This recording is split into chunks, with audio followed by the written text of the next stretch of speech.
Felipe Luiz pode se tornar técnico campeão com menos jogos pelo Flamengo no século. Se levar a melhor contra o Atlético Mineiro no domingo, Felipe levantará sua primeira taça como treinador no futebol profissional em sua 9ª partida à frente do time. Ídolo do clube com uma carreira muito vitoriosa enquanto jogador, Felipe Luiz tem grande oportunidade de começar com o pé direito a trajetória como treinador no futebol profissional. Se o Flamengo superar o Atlético Mineiro na decisão da Copa do Brasil, ele se tornará o técnico que precisou de menos jogos para ser campeão pelo rubro-negro no século XXI. Caso faça valer a boa vantagem que o Flamengo tem e confirme o pentacampeonato, Felipe levantará seu primeiro troféu como técnico de um time profissional em apenas 9 jogos. Com tal marca, ele supera Ney Franco, que conquistou a mesma Copa do Brasil em 2006, contra o Vasco, em sua partida de número 12 à frente do rubro-negro. Diferenças e semelhanças nas contratações de Felipe e Ney. Ney Franco e Felipe Luiz foram contratados com a mesma missão, ganhar a Copa do Brasil, objetivo mais factível para Flamengo tanto em 2006 quanto em 2024. Mas as diferenças são significativas. Ney chegava 6 dias após ser eliminado pelo próprio Fla, na semifinal da competição nacional. O mineiro dirigia o surpreendente Ipatinga, que fez uma série dura com o rubro-negro, mas acabou caindo após empate por 1-1 no Ipatingão e vitória dos cariocas por 2-1 no Maracá. Diferentemente de Felipe, Ney não tinha um elenco estrelado, e o clube enfrentava constantes problemas financeiros. Outra diferença em relação ao ex-lateral é que o mineiro chegava focado na disputa da final, enquanto o ídolo foi promovido a treinador do time profissional antes das semifinais da Copa do Brasil, contra o Corinthians. Excursão faz joia da base virar reforço de peso. Antes da finalíssima da Copa do Brasil contra o Vasco, marcada para 26 de julho de 2006, o Flamengo teria pela frente mais 7 jogos de Campeonato Brasileiro e a primeira partida da decisão diante do rival. Acabou tendo mais.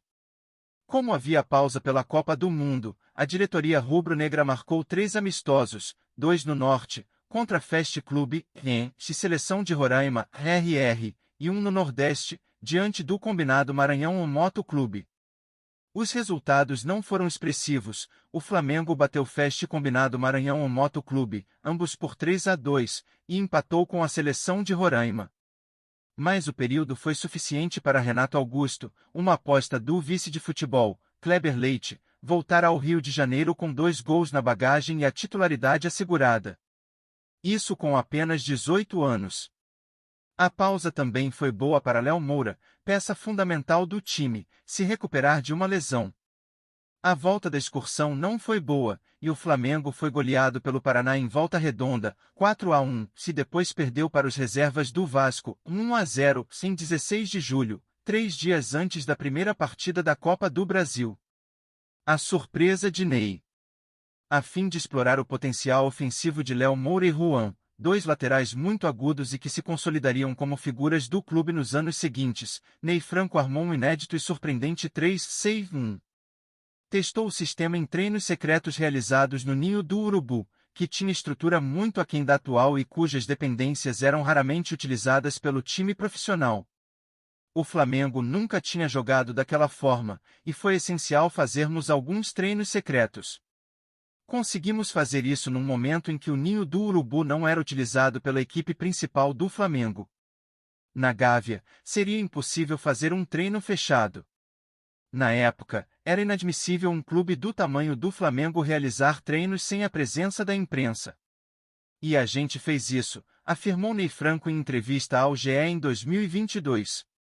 Foi a campo com a linha defensiva formada por Renato Silva, Fernando e Ronaldo Angelim, com liberdade total a Léo Moura e Juan. O Flamengo, que tinha sofrido gols nas 5 partidas anteriores à decisão, portou-se muito bem diante do rival. Mas a mudança do 3-6-1 para o 4-4-2 foi fundamental para o time melhorar no ataque e praticamente encaminhar o bicampeonato da Copa do Brasil, competição que havia vencido somente em 1990. Renato Silva se machucou aos 11 minutos e deu lugar a Obina, que entrava para formar dupla de ataque com Luizão. Aos 14, o baiano abriu um placar num lindo sem pulo após cobrança de escanteio de Renato Augusto. Aos 17, Luizão testou com perfeição cruzamento de Léo Moura e fechou o placar.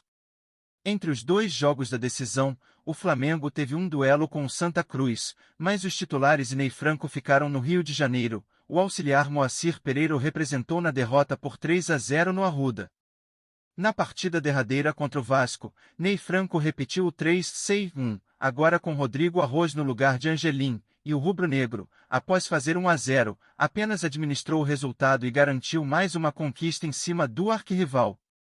A surpresa de Felipe. A exemplo de Ney Franco, Felipe Luiz também preparou uma surpresa para a primeira final da Copa do Brasil, de 2024, armou o Flamengo num inesperado 4-3-3 e conseguiu vitória expressiva, 3-1 sobre o Atlético Mineiro. Com uma estrutura ofensiva muito forte, o rubro-negro não deixou o Galo predominar em nenhum momento da partida, e o resultado poderia ter sido ainda mais elástico. Apesar do sistema voltado ao ataque, o Flamengo se defendeu muito bem, tanto com os jogadores responsáveis pela marcação quanto com a ajuda dos atacantes na recomposição.